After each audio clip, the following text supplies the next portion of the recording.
Good morning once again, dear colleagues. I'm very glad to open this session, which includes the GUIDE General Assembly and the GUIDE meeting of the Board of Directors. So together, the Board of Directors is sitting in the first two lines. Before giving the floor to the GUIDE Secretary General, Professor Alessandra Briganti, I would like to submit to the Assembly some points.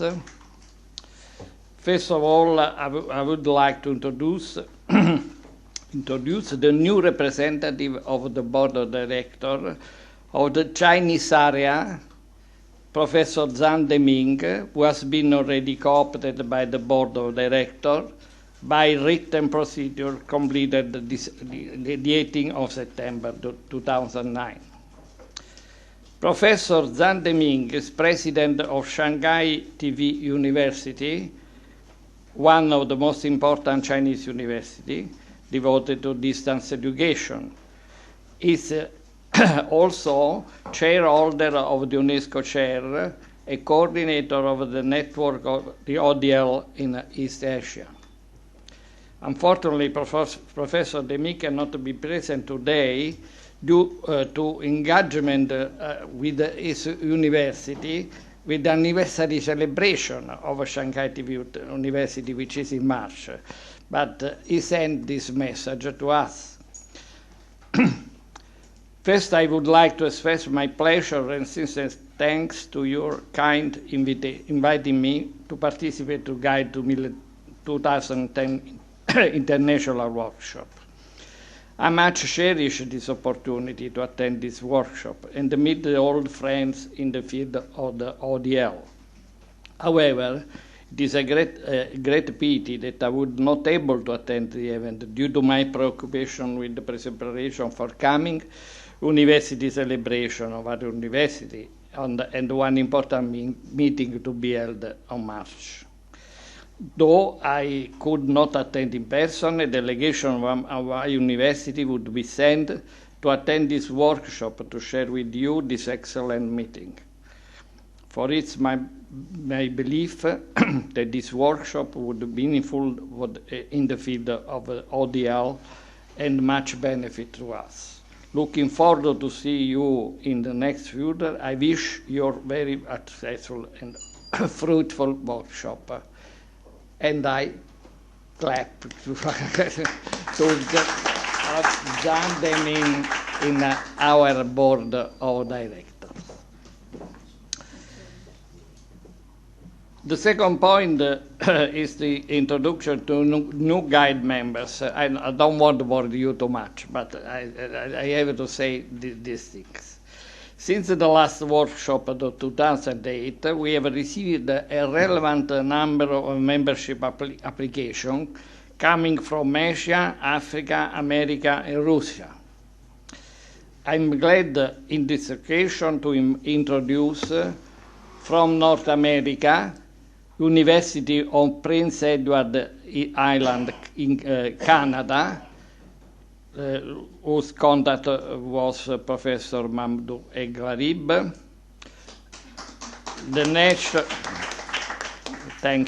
The National University USA, who was contact was Sarah Kelly, Assistant Professor, Department of Communication. From Africa, we have the new member of the National Institute of Distance Education of Mozambique. Contact Sergio Costa.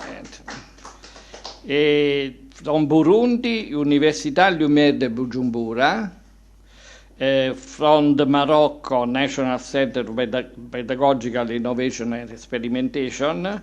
From Tunisia, University of SFAX, Contact Monji Keral. All these come from Africa. Then we have the Russian Federation with the International Higher Business School. In the next few weeks, we expect another application which is the University of Nizhny Novgorod. From Russian Federation is only one now. Europe. United Kingdom, Morpheus Global University. Switzerland, Istituto Svizzero di Educazione a Distanza. E Austria, University of Applied Science Technicum di Vienna. Questi from In the Middle East, we have the Open University of Israel, contact Professor Yoav Jair. From from the Central and Western Asia, we have Gori University from Georgia. From the Eastern Asia, Shanghai TV University of China, I said. We have also the Tanshin Radio TV University of China. And that's all. That's all. With this member, I'm glad to communicate that the total number of associated to guide is now the 86.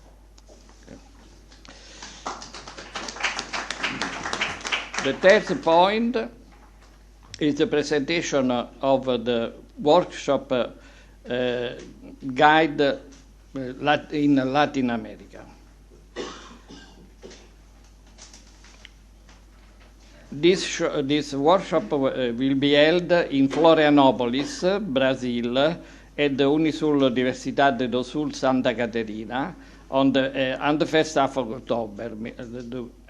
This seminar will be organized in collaboration with the guide representative for Latin America, Professor Beatriz Feinolk of Seripro Argentina, and Professor Murillo Matos Mendoza of Unisul Virtual, and is supported partially and financed by the University Marconi.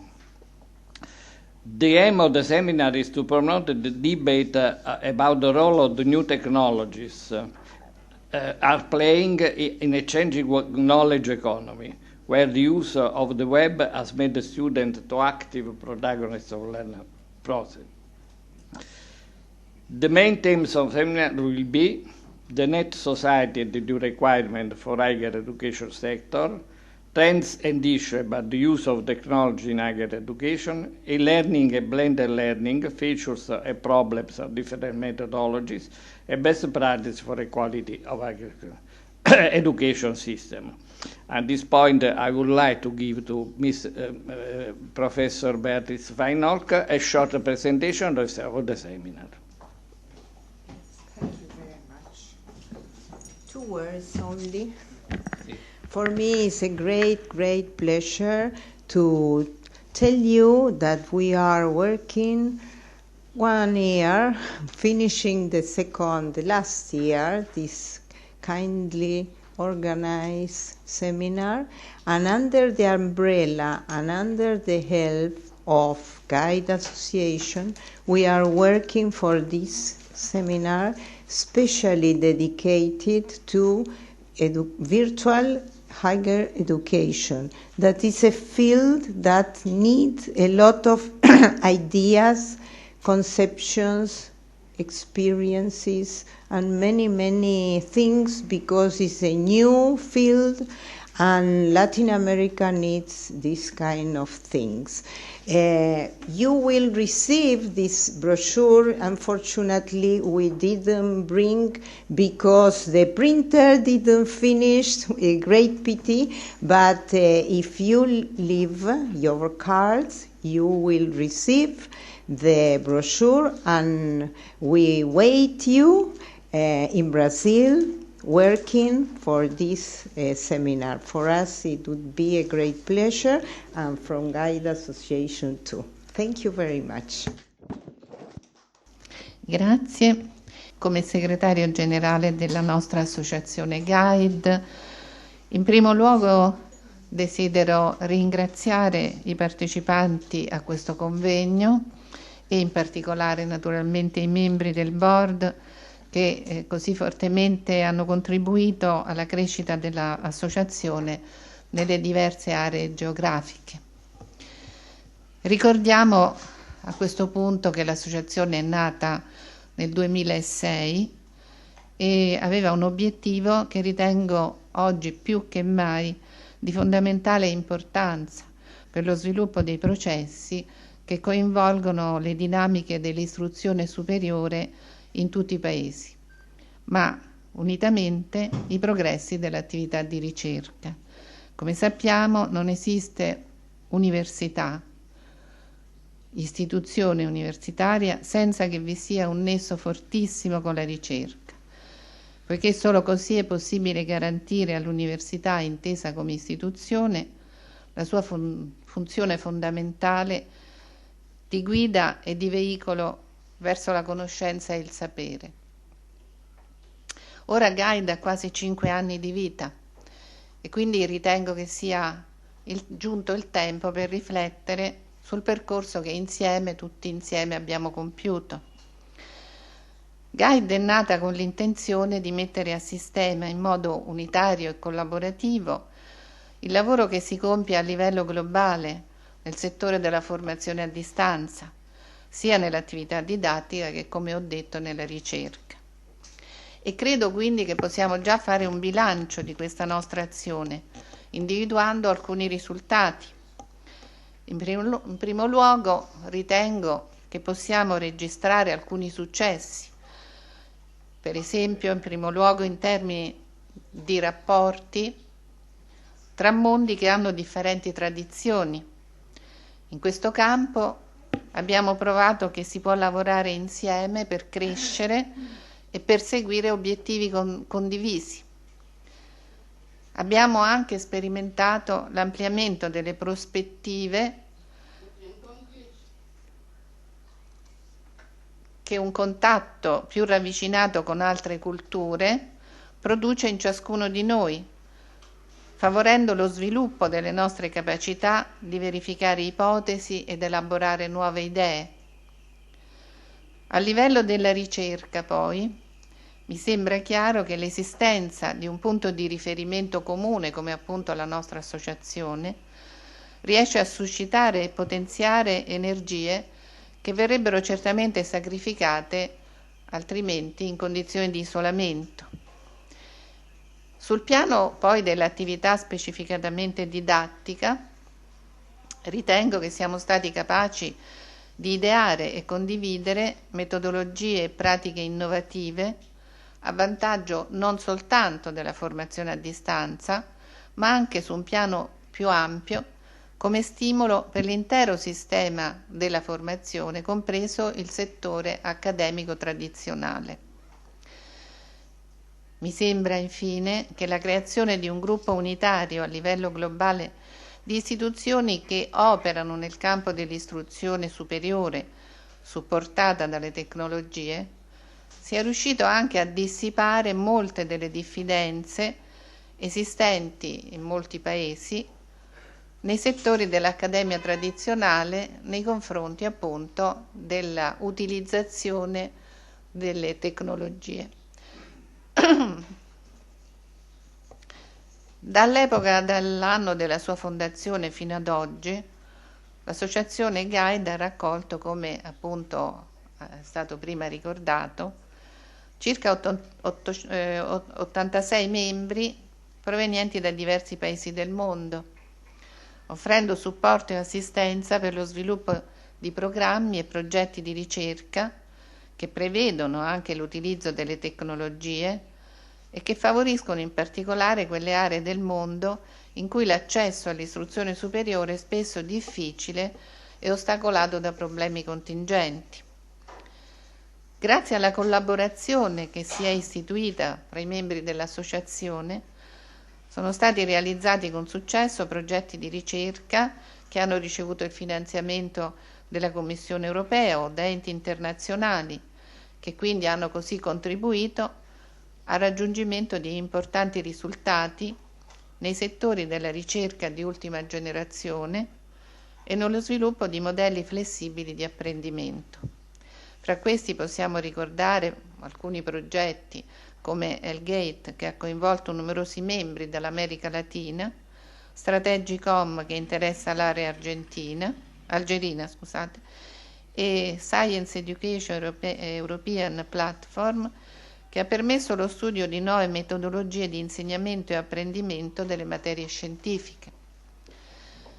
Ritengo quindi importante sottolineare la funzione di Guide nel suo ruolo di coordinamento e supporto, poiché Guide offre ai propri membri proprio un valido, mi sembra, supporto per la promozione di progetti e iniziative di carattere internazionale, per lo sviluppo di progetti educativi anche specificatamente quelli rivolti ai paesi in via di sviluppo. Da quello che ho sentito per ora questa mattina, io credo di dover porre un problema, cioè credo che dobbiamo tutti quanti, proprio perché veniamo da tante parti del mondo, cercare di capire e quindi anche di fare in modo che si capisca da parte di altre istituzioni che le tecnologie sono un mezzo. L'uomo è iniziato con i gesti, poi è venuta la parola, sono tutti mezzi, poi è venuta la scrittura, poi è venuta la stampa, tutti mezzi, no? Poi c'è stato il telefono, insomma, questo è un mezzo che può essere messo al servizio del pensiero dell'uomo. Non è un mezzo che ha delle caratteristiche particolari che lo differenziano, lo rendono superiore ad altri mezzi. È appunto un mezzo e va usato come l'essere umano ha sempre utilizzato i mezzi che ha inventato per comunicare. Questa mattina mi è venuto un dubbio, insomma, una preoccupazione, anzi, vorrei dire, e cioè che nel momento in cui si ritiene di poter creare una banca dati delle diverse esperienze che sono fatte, ma non presentate come esperienze legate a specifici ambiti, contesti e culture, come se fosse un deposito di strumenti che possono essere utilizzati senza distinzione da tutti gli esseri umani. Questo sarebbe terribile. Andremmo, a mio parere, nel pieno di 1984 di Orwell, cioè il pensiero unico. Questo sarebbe la negazione della natura dell'uomo. La natura dell'uomo, cioè se siamo fatti così, siamo diversi da un paese all'altro, da una zona all'altra, vuol dire che ci sarà qualche cosa in noi che ci rende diversi, e questa è una ricchezza, non è una povertà. Sarebbe terribile se questo mezzo che esiste oggi e che noi utilizziamo diventasse il mezzo attraverso il quale si eliminano le differenze. Sarebbe veramente terribile. Credo che questo ci debba preoccupare a tutti. Non credo che la mia età sia quella per cui io ho queste preoccupazioni, e quindi diciamo un fenomeno passatista. Penso che forse uno dei temi su cui dovremmo cominciare a pensare è proprio questo, e quindi collaborare sì con queste istituzioni internazionali, per carità, non c'è nessun, ma affermando appunto il valore e la ricchezza della diversità. Io avevo pensato che un tema di proporre appunto a questa nostra riunione, e porre in discussione, naturalmente poi gli altri membri possono, mi aspetto altre proposte, insomma. La mia idea mi sembrava un tema importante, centrale, potrebbe essere proprio il tema della verifica dell'apprendimento, che è un tema di estrema importanza proprio nell'ambito del nostro contesto di apprendimento a distanza, in cui è necessario predisporre e condurre attività di verifica continue per offrire ai docenti come agli studenti elementi utili per gestire in maniera efficace il processo di apprendimento. Come sappiamo tutti quanti, la pratica valutativa è sempre un elemento di grande, molto problematico anche nella formazione tradizionale. Nel nostro caso noi possiamo fare, secondo me, molto di più, possiamo fare veramente di più, e diventa quindi la pratica valutativa un elemento cruciale e strategico che può favorire sia nell'età adulta e sia nell'età giovanile un apprendimento più consapevole e responsabile, che può anche migliorare la motivazione allo studio e spingere al raggiungimento degli obiettivi. Il nuovo modello e le nuove metodologie di verifica, che possono essere con un'attività di ricerca diuturna come quella che noi compiamo, possono essere messe a punto, modificate, sottoposte a nuove proposte. Devono quindi dare maggiore rilievo proprio alle prestazioni concrete degli studenti, come appunto ci richiamava l'ultimo intervento, nelle diverse situazioni di apprendimento, attraverso attività di monitoraggio e di assessment costanti che consentano di valutare non solo il livello delle competenze raggiunto, ma anche alcuni aspetti e variabili legati all'ambiente di apprendimento virtuale, come ad esempio la capacità di utilizzo e interazione con la struttura e gli strumenti che sono messi a disposizione. Io ritengo che sia molto importante condurre un'attività di ricerca su questo tema per tutti coloro che sono coinvolti nella formazione a distanza, naturalmente, e che sono impegnati nello studio della relazione che esiste tra lo studente, il docente e gli strumenti di apprendimento. Ma ritengo che quello che noi riusciamo poi a proporre in questo campo sarà altrettanto utile, forse anche più utile, alla formazione tradizionale, in cui, appunto, come ripeto, per esperienza che abbiamo tutti quanti personale, il problema appunto della verifica degli apprendimenti è sempre stato un problema di difficile soluzione.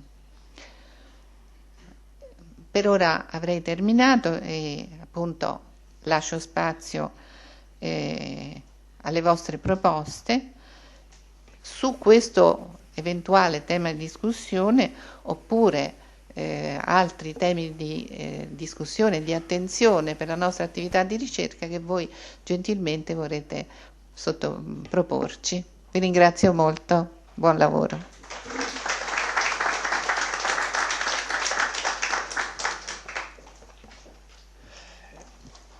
Now is open the discussion. If you want to contribute to this simulation made by our Secretary General.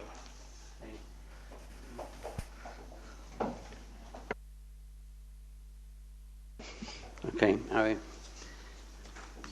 I would point out two things. One is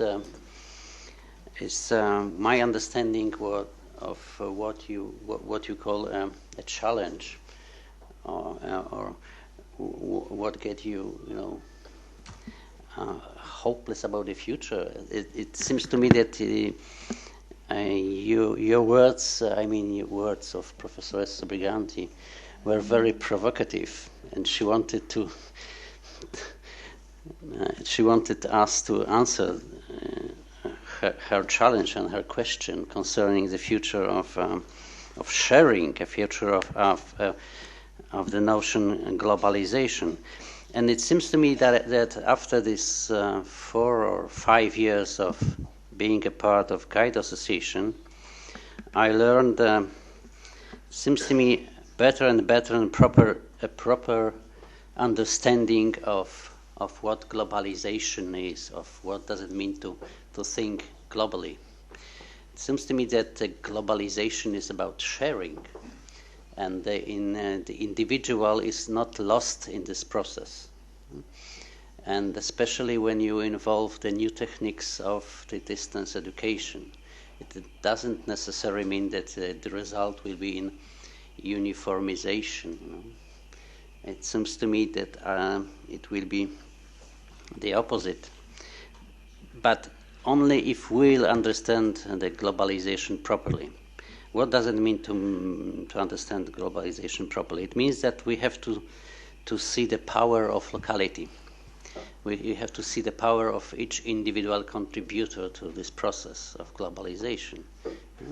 That we'll see the value of difference, of beautiful difference between people and between the nations and between cultures. And it is a nice word, glocal. Glocal means not global, but means that we share the local ideas and somehow sum up them within the broader structure. But respecting them, respecting each of the item which is compounded together into the greater structure. And I remember that some years ago I read Samuel Huntington and Francis Fukuyama, and it looks like the future of the world will be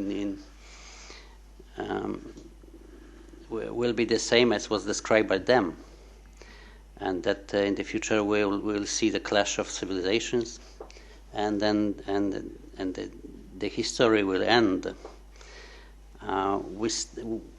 We still talk about this, the future of history or the end of history. We still discuss the clash of civilizations, but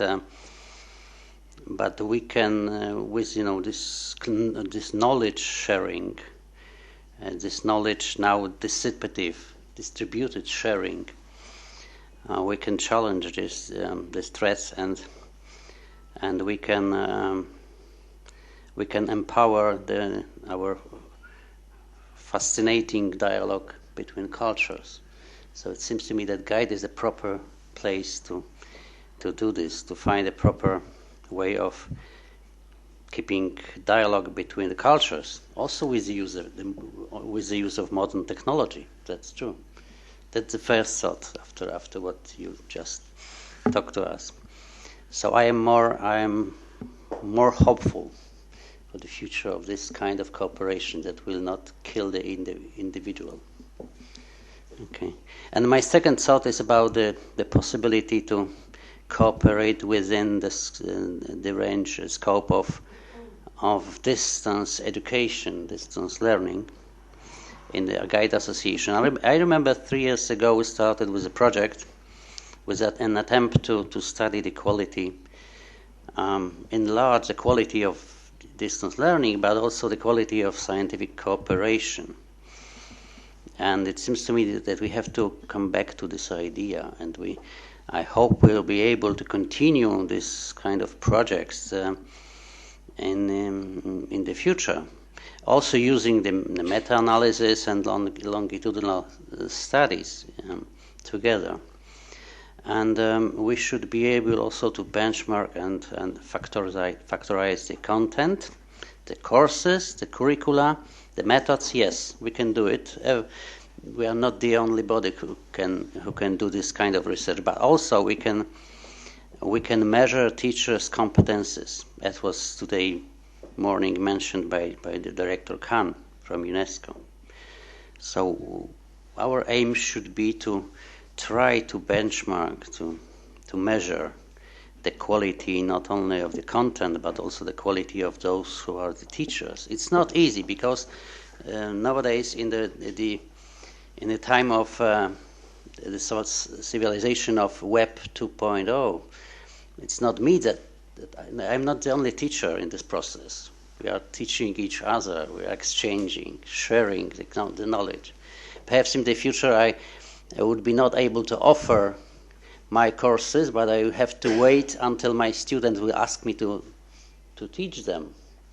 So all teachers, so it's not easy to measure the competences of the teacher, but still it is worth doing. So it's It's my second thought and an offer. Thank you very much.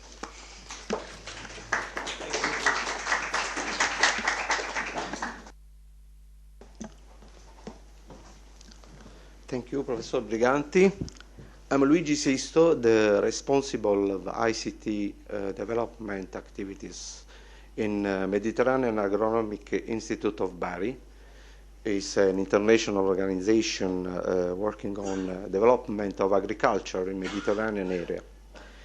And it's about the idea of Professoressa Spremola Briganti about the evaluation of training and distance learning activity. I agree completely to monitor and to evaluate the participation of the students in distance learning activity. In fact, in our institute, during our experience of distance learning courses, we carry out a sort of monitoring of the participations in terms of collaborative activities in a forum area, for example. That means that we analyze all the number of posts of the participant, because our model is based on collaborative model. So for us it's very important discussion among the participants, among the students, because if the students discuss, we believe that they learn better. So we use a specific criteria in order to evaluate, classify the posts of the students during their discussion activity, in order to evaluate their participation in terms of quality of interaction. So I think that could be important in sort of good practice activities, the evaluation of the interaction, the real interaction in a discussion forum or in other interaction areas, in order to have a particular idea about the quality of the discussion, the quality of interaction. In fact, this afternoon during our session, we will show the results of this analysis, this sort of evaluation of a course in Arabic language carried out during the past 2 years, just to have an idea about the quality of the discussion forum and interaction among the students, and difference between the courses in Arabic language and courses in English language. Thank you. Thank you very much.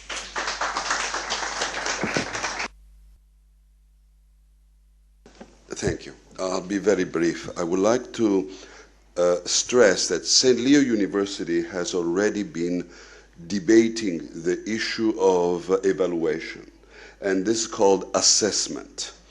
And you can see this in two different ways. One is in an online education system, how do the students assess or evaluate the quality of the class they did and the professors they had? They normally have a questionnaire at the end of the term. Online, most students tend not to do the questionnaire because they don't have the time. So we force them to do the questionnaire by making it embedded in the course, and they cannot take their final if they've not finished their online evaluation in the last week of courses. So you have a lot of statistics coming on this. Second, we standardize, and that's something important to understand. Diversity, of course, but standardize inside the university structure the type of questions you ask to evaluate the students and the type of questions you ask to evaluate the professors. So the students evaluate a certain questionnaire the courses online that they take. And we have to work out what is best. And you can do this with a questionnaire at the end of the course and with embedded assessments inside the test. Maybe there is one exam that they need to write on a specific topic, like social justice. Or there's one exam that they can show they can all write essays versus multiple choice. Every university decides if they prefer to put a lot on writing or in multiple choice. We have moved towards writing intensive, for example. So, can you put this into the assessment? Yes. You give them an assignment as part of the course. Every class does it, you have that chance. Then you assess the professors. So you go and look at them online, how they teach, and you write. And you write a standardized assessment of the quality of that professor based on the standardization of the online class that your university is offering. You want diversity? Yes. Your university provides the diversity within its own model, but you need a specific standardization of specific questions to know. Finito. No, non vorrei essere fraintesa. Allora, prima rispondo a lui. Io non sono pessimista. No, io dico soltanto che siamo in un mondo che corre il rischio della standardizzazione, appunto. Allora, quando vedo delle organizzazioni internazionali, quelle che ci sono state stamattina, la FAO e l'UNESCO, ecco, che pensano che per dare la formazione a tutti, una cosa bellissima, democratica e tutto quanto, si possa creare una banca dati a cui tutti, dall'Africa all'Asia, all'America, eccetera, attingono. No, non è così. Questo è un mezzo. Questo mezzo noi dobbiamo metterlo appunto molto bene, farne crescere le potenzialità, renderlo un mezzo sempre più a disposizione. Ma i contenuti, no, i contenuti ognuno ce li deve mettere in base alla propria tradizione, alla propria cultura, alla propria visione del mondo.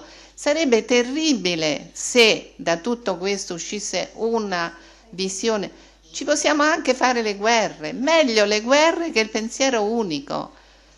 Alla fine della guerra ci sarà un pensiero unico? No, non ci sarà un pensiero unico.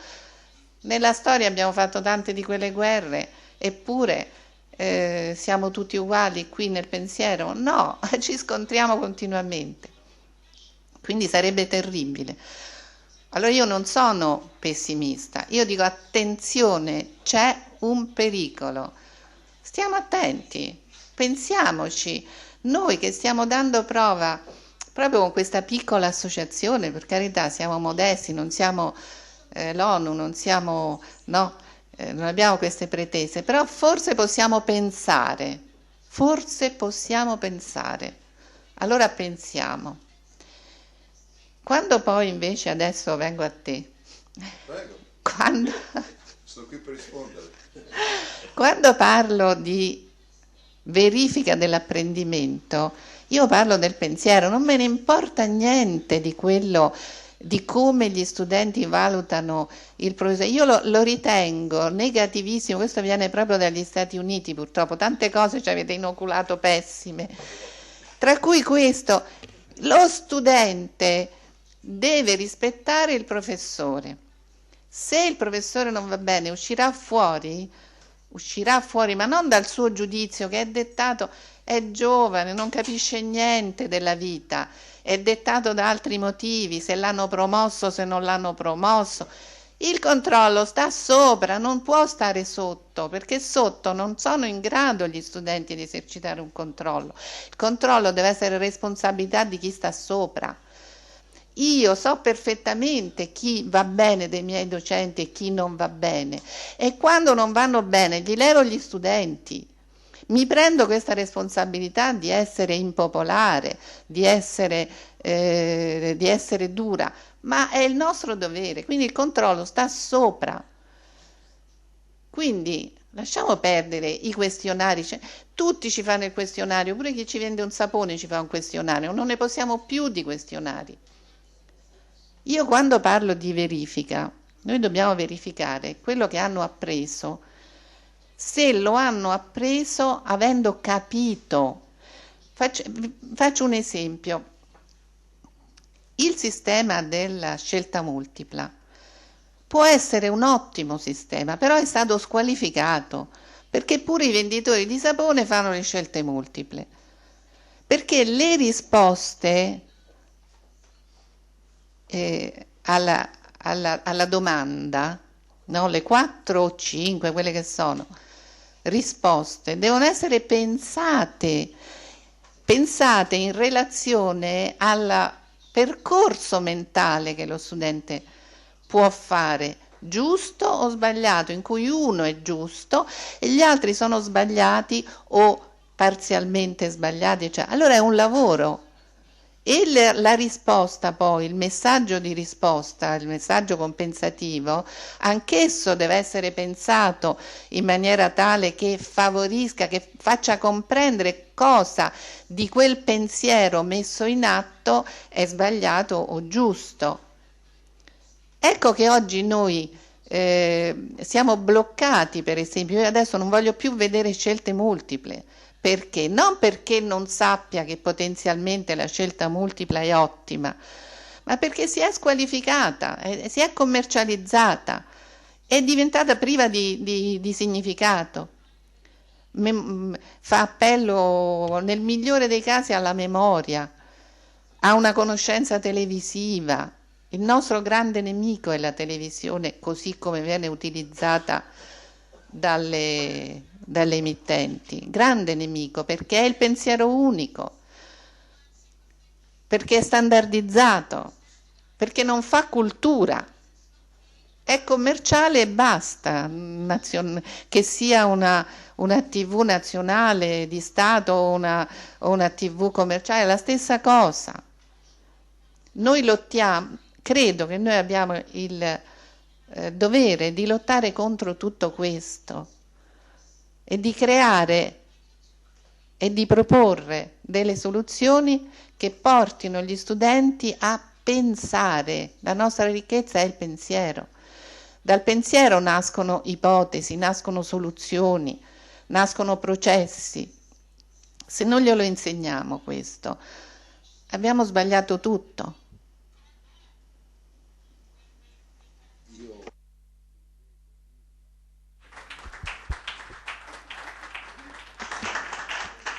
Volevo solo aggiungere una cosa.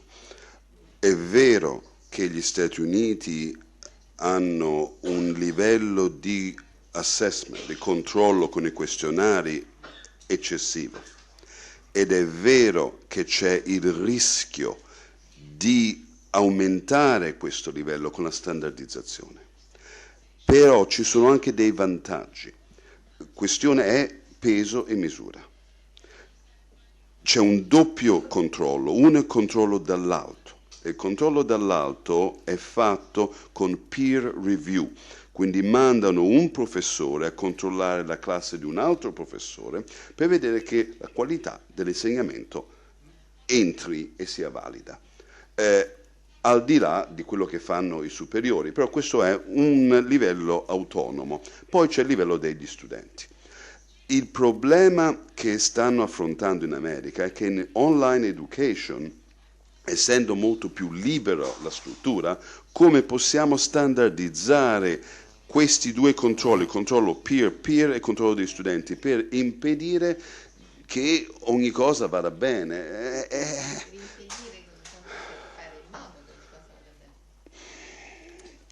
Per fare...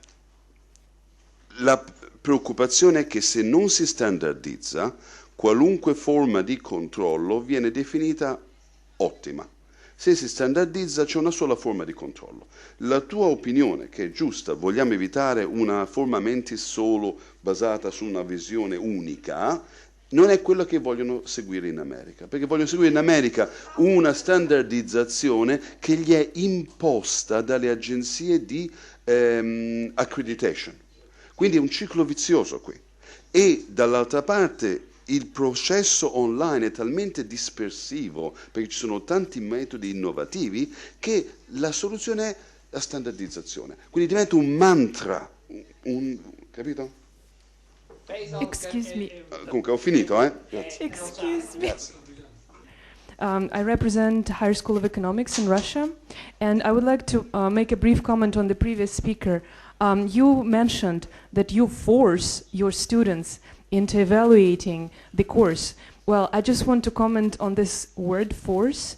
In this case, we deal with another issue, which is motivation. And this is as important as evaluation. And I would like to stress that motivation can come in different ways. And as we know, it can be either external, what you were talking about, forcing somebody to do something, and it can be internal. So I would like to point out that it is necessary to create both ways of motivation for the students in terms of, yes, they should be forced to evaluate, but also such conditions should be created that they have an inner incentive to evaluate the course that they're taking. So I would like to highlight this particular aspect as well, that the questions or the conditions should be created by the instructor so that the student feels the need to evaluate what he's doing, to share with the professor, with his peers, the results and his feedback. So that's just a brief comment I had. Thank you. Thank you. Let me just add. I, as the instructor, am not the person who is forcing the questionnaire in the online process. The university has made it important by creating a subroutine in the online class that after the last class they cannot take the final if they don't do the questionnaire, because their experience is that only 1/3 of the students will do the questionnaire because they don't care. They just want to go through very fast. The university expands its need for assessment with all these forms of technology. It's a decision from above.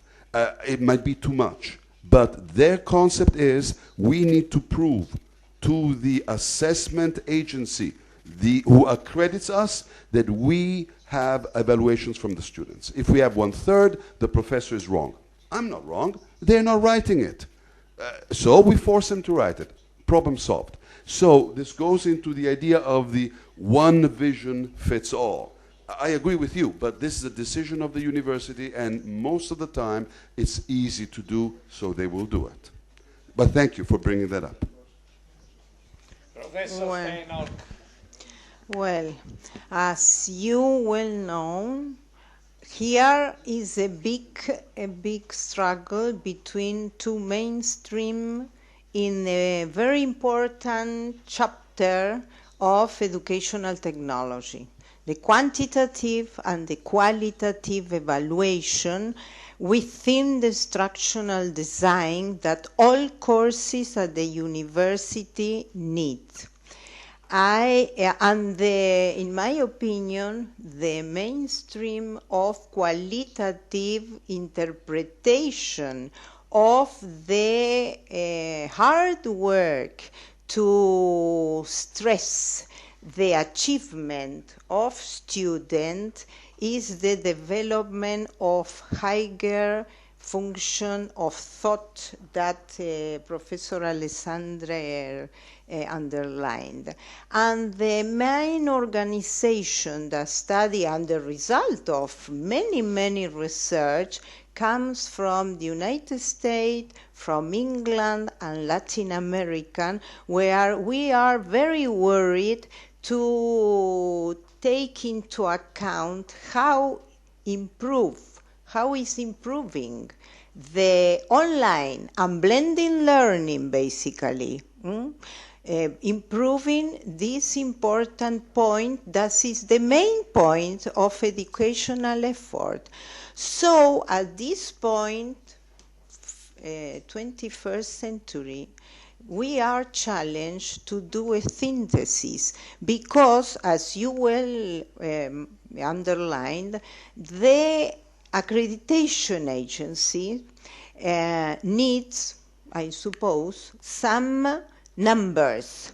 And the machine today gives us numbers only, but we have to look after the minimum construction, the cultural context that the student is. They are. So we have to do a synthesis that is not easy, but we have to research deeply, because this is the line, in my opinion, to do very, very important advance in educational technology. That's all. Osama. Okay. Good afternoon, everybody. My name is Osama Mimi from Palestine.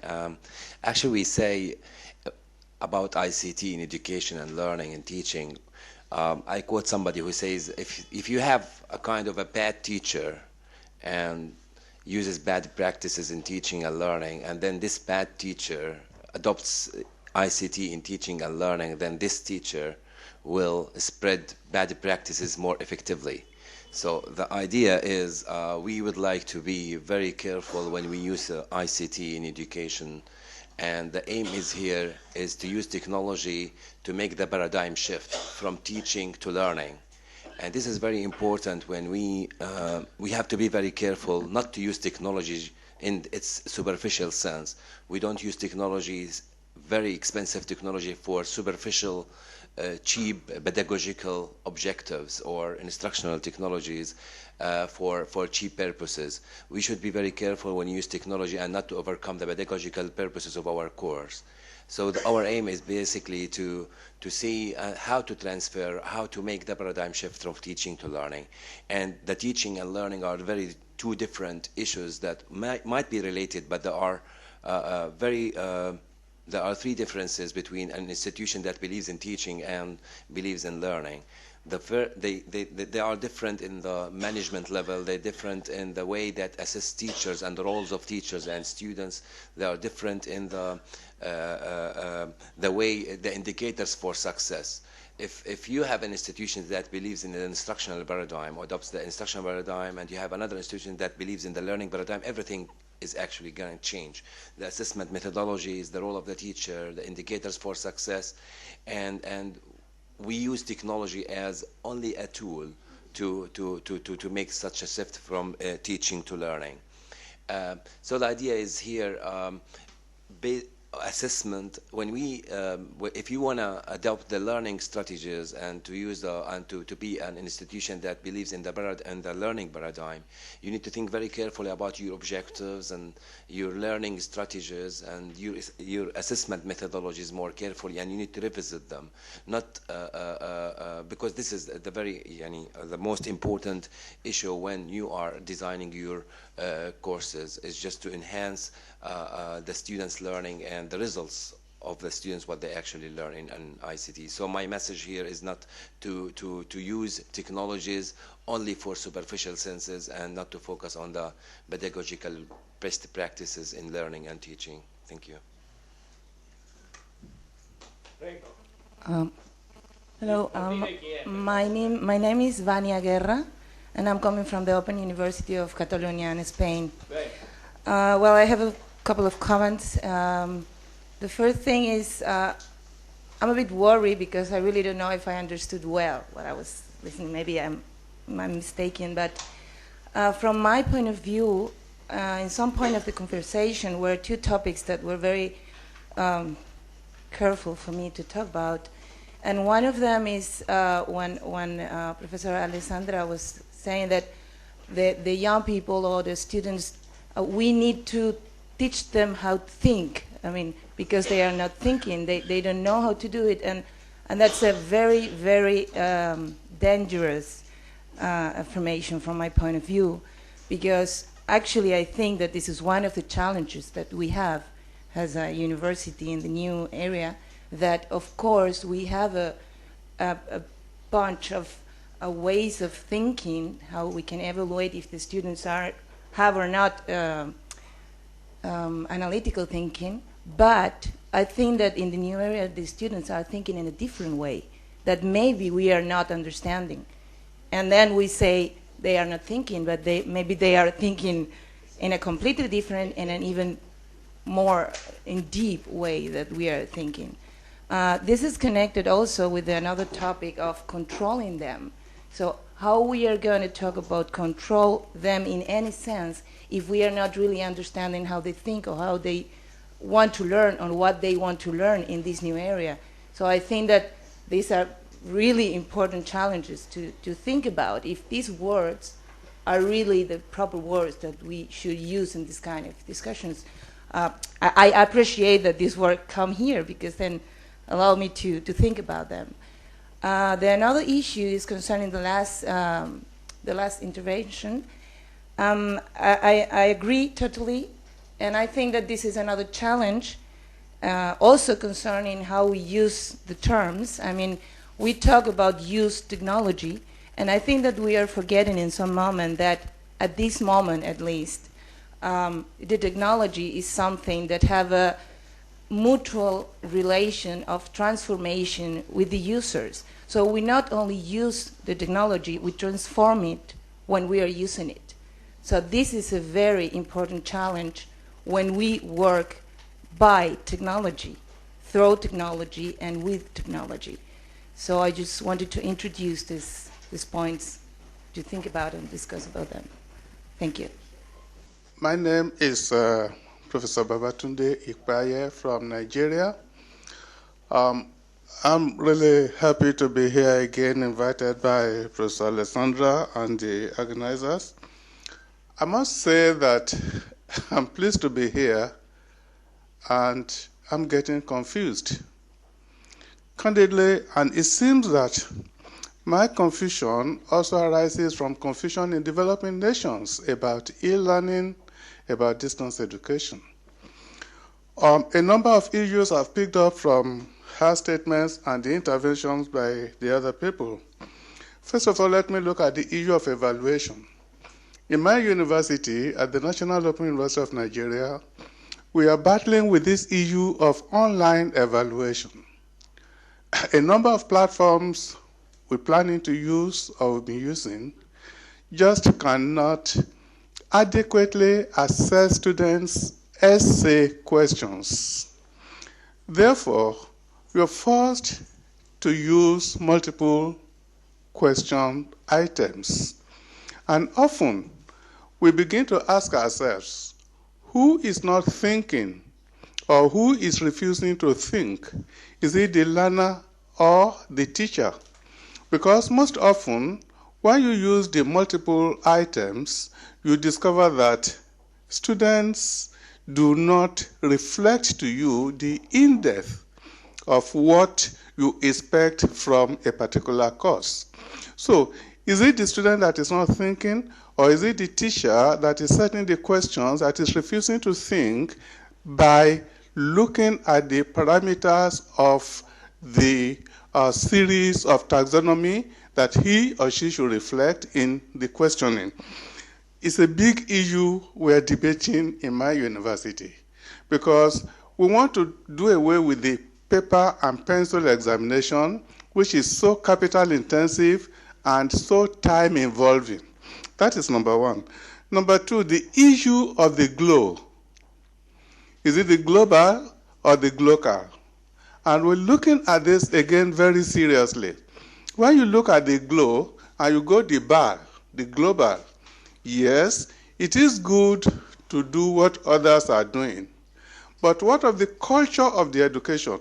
What of the topology of education within the local area? And I think the gentleman who made the issue about the local and the global had hit the nail on the head in relation to the argument that is going on in my university in Nigeria as of now. Developing nations seem to be confused because you have this cross-border education that are coming, most of them online, that pays no respect whatsoever to the culture of the country, particularly the African nations. Most of the, and with all due apologies to America, most of the online programs we have from America and from Britain just have no respect whatsoever for the African culture, nor do they look at the topology of education within the African system. And it's rather confusing. And we have to look at this. The quality of teachers is also an important thing. So what can GUIDE do here, particularly in developing nations? The quality of teachers have to reflect in the quality of presentations and the quality of the courses. You can't use the quality of the teachers to raise the quality of the students. But when the quality of the teacher is going down, the quality of what is taught and therefore the quality of what is produced will go down. And therefore, the world, which is at the risk of standardization, is coming on here again. Do we go the way of the West, which is moving very fast? We want to catch up with them. But are we standardizing ourselves through that race? It's a lot of questions going on in education in Africa. And I think GUIDE has come in at an appropriate time. I'm happy that about 4 to 5 new universities from Africa are coming into GUIDE. And I think GUIDE has that responsibility of helping Africa to look at ways of improving not only the quality of education, but the quality of the teachers themselves. There is this need for quality development in education and so on, particularly the education of teachers. Again, the issue of quality of distance education. How is it measured? Is it on a global scale or on a local scale? We have to look at this. It is true that when you produce your students locally, they want to go into the global market. At the same time, you need to look at the local concern, the local needs. So how do we bridge the gap and how do we intertwine both the global and the local in the area of distance education, particularly in the developing nations? Thank you very much for listening to me. I don't know whether it makes any sense, but I'm so much confused about the whole thing. Thank you very much. Thank you, Professor Babatunde. Thank you. I'm Nestor Briceño from Venezuela. I'm representing a very little center of pastoral education. I'm a Catholic priest also. So, as I was listening to you, I was thinking, but each one of these points could be a subject for a research work. So, probably in 1 hour, we will not finish this discussion. But anyway, going further, I see that probably what is at the top of all this discussion is just a question. And I don't know if you have thought about that in GUIDE Association, but probably the question is GUIDE Association thinking about gives some parameters of quality for this subject of e-learning? Will in the future GUIDE Association give a quality certificate for the courses of the different universities? I don't know if you are thinking about that, but anyway. And I think that before answering all that, we must be aware of a paradigmatic change. It is not a paradigmatic change about e-learning, but it's a paradigmatic change about learning. I mean, it's not only for us, but also for education in all senses. And I think that we don't need a winner. I mean, we don't need that the European or the North American or the Latin American or the Asian or I don't know, anywhere in the world can say, okay, I have the right vision of how learning must be now on. No, I think that we must do a work of listening each other and learning from each other. That's e-learning, no? But in the presential way. So probably for going on all that, that could be the question. Are we thinking about this paradigmatic change? Are we thinking about how to make a quality lines about e-learning, and how can we just talk, listening each other with the heart, but also being aware of all this diversity in unity? Thank you. Grazie. Good morning, everybody. I represent India. I am from the first Open University of India, located in Hyderabad, and I have with me two other colleagues, Professor Esampalli and Professor Emmanuel. Let me at the outset thank you both for your kind invitation to us to make it possible to be here and to learn from this great workshop.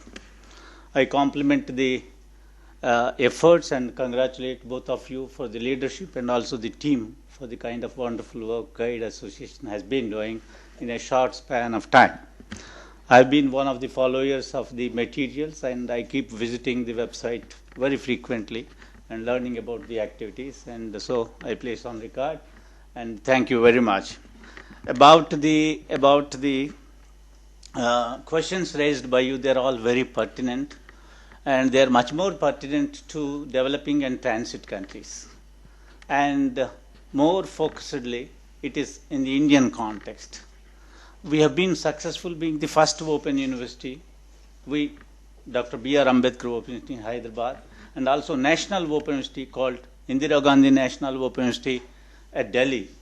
We have been doing wonderfully well and got our own brand equity in marketing terms, and evolved as a strategy for the alternative channel of learning to democratize higher education in that country. But while we, being the open universities, though we say that we are enablers of making use of technology and then technology-mediated learning, online evaluation is possible. It has been effectively done. But digitization of the content and web hosting and online learning and teaching as a strategy is yet to be evolved. We have been trying, experimenting, developing, but still, policy is still hazy. Essentially, I may say a couple of reasons. Number one is that financial constraint, which is very expensive to make the courses digitized. And the second is the policy constraint, that still policy level people are skeptical that the online learning has not come of age in the Indian context. So that is where we have been successful in teleconferencing, one-way video, two-way audio, and tele-lessons, radio lessons, community radio, and so on, audio conferencing through national broadcasting agencies. But still, online learning is yet to take place. About the evaluation, I agree with you that student evaluation of teachers, there is an element of bias. Of course, accreditation agencies have been insisting, and it has become a necessity. But there is an element of bias, as you said, and hence what is important is it is a policy evaluation, it is the process evaluation, it is the evaluation of teaching methodology, it is the evaluation of the learning system as it is taking place. And evaluation of online courses is much more complex because of the inherent features of it. And there is a need to evolve certain policy parameters, quality parameters, and ensure that the web material is designed in such a way that they have an inbuilt kind of motivation strategies built in the material that the students would learn from them. It must be through motivation that we make them learn better than by making it compulsion. And again, as an online materials and online testing of online courses offered, there is one element that can we really scale it up or measure the effectiveness of learning that is taking place? Creativity needs divergent thinking, but online courses make it convergent in terms of thinking. Then how do we overcome this? How do we make the online courses evaluation being more divergent, where creativity is the measure of success and scale of learning than the convergent thinking, which has been the primary parameter for the testing of the online course. These are some of the important things. Maybe I take a couple of minutes more if time permits. That we, since the beginning, that our university was established in 1982 in August, being the first open university.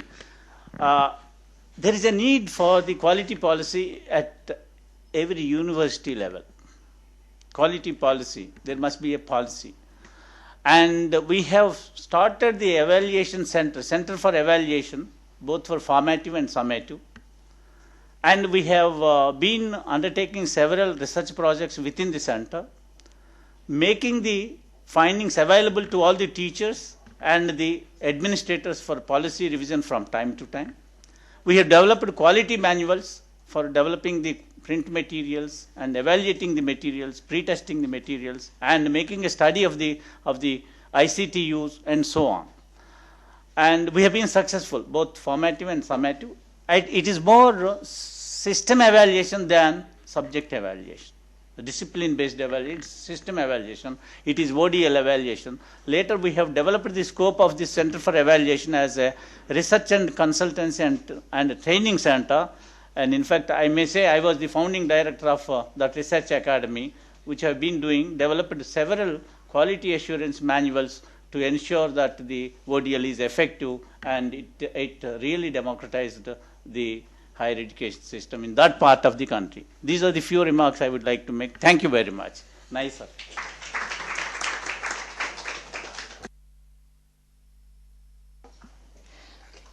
Allora, grazie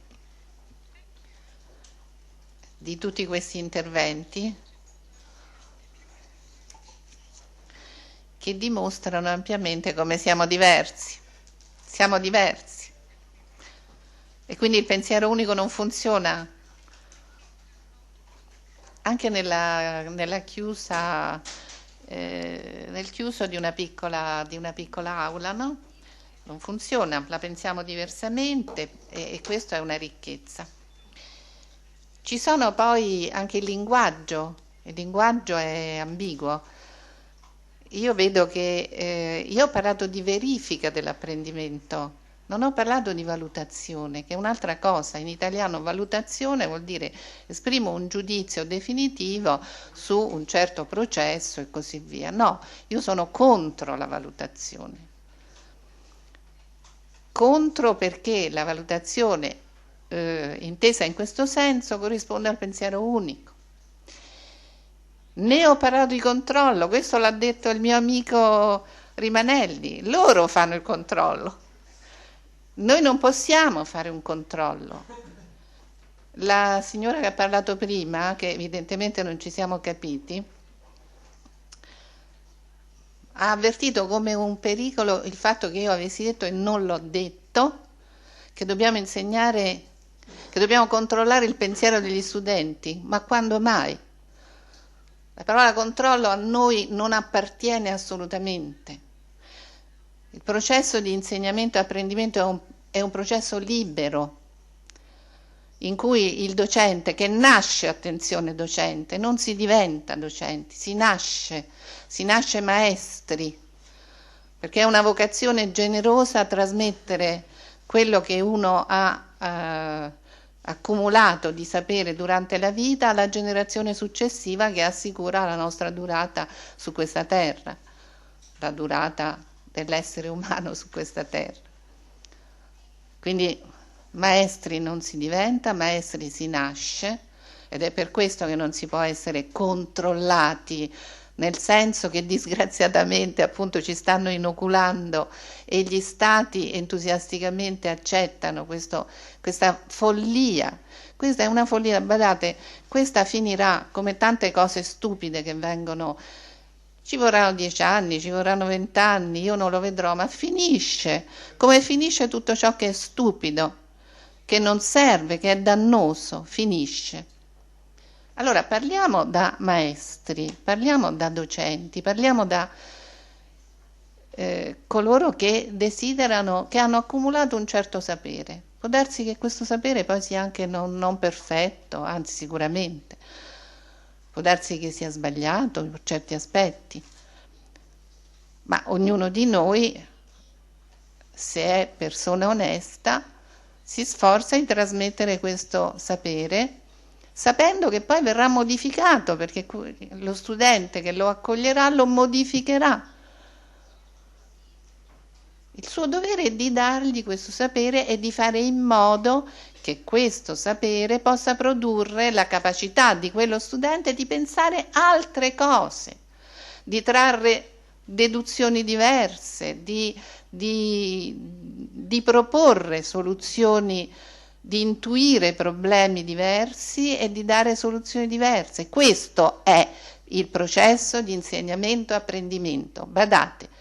Noi corriamo il rischio di creare dei funzionari di Stato o di quello che è, che pensano tutti allo stesso modo, che riempiono pezzi di carta a non finire o file di computer a non finire, e che poi, e questa è la cosa più terribile che può avvenire, consegnano la capacità di definire i processi, come quello delicatissimo di insegnamento e apprendimento, nelle mani di quelli che devono percorrere questo processo, cioè gli studenti. Quando io sento appunto qualcuno che dice può darsi che il docente che pensa male, noi dobbiamo apprendere il pensiero degli studenti, ma siamo impazziti? Allora eliminiamo la scuola che se la sono inventata migliaia e migliaia di anni fa, la eliminiamo e ognuno va per i fatti suoi. Uno Stato ha il dovere di creare una scuola, di mettere a disposizione la scuola dei suoi giovani e di metterci dei docenti. Il collega appunto della Nigeria, mi sembra, no? Poneva il problema della formazione dei docenti, è vero, ma purtroppo sappiamo benissimo perché oggi i docenti molto spesso sono inadeguati al loro compito. Adesso è inutile che lo diciamo qua, ma lo sappiamo tutti. Uno Stato ha questo dovere. I docenti hanno il dovere di essere docenti, lo studente ha il dovere di studiare e di produrre un pensiero possibilmente innovativo. Questo è il processo di insegnamento e apprendimento che dall'epoca di Babilonia o ancora prima, eccetera, eccetera, è e non cambia, è questo. Non ci mettiamo in testa stupidaggini per cui oggi spetta a quello, spetta a quell'altro. Non è così. Oggi prevale questa visione folle che purtroppo in gran parte viene dagli Stati Uniti, mi dispiace insistere, purtroppo, ma passerà, finisce e si ritornerà a essere sensati. Questo è il fatto. Allora, io ci tengo a dire, non ho parlato di controllo, sono contro il controllo. Non ho parlato di valutazione, sono contro la valutazione, questo naturalmente esprime un mio pensiero evidente. Ritengo che sia importante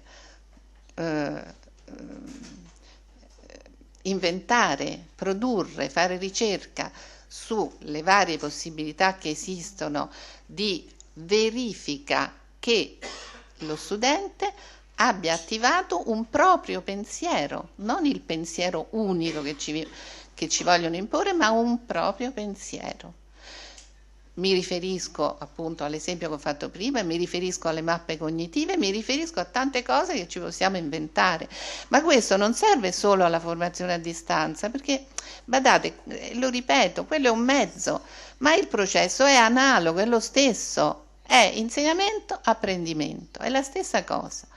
e la verifica che viene compiuta nelle università tradizionali non è certamente migliore di quella che già adesso stiamo facendo noi. Possiamo migliorare la nostra come possiamo migliorare quella delle università tradizionali.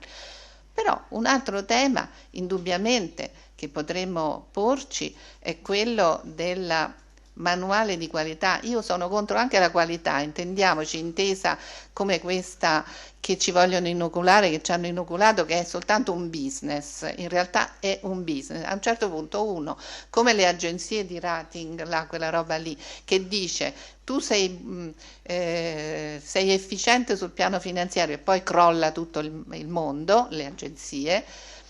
Questa della qualità è la stessa identica cosa. C'è qualcuno che fa i soldi imponendo agli altri di mettere un marchio. Questa è la verità dei fatti. Quindi io sono contro.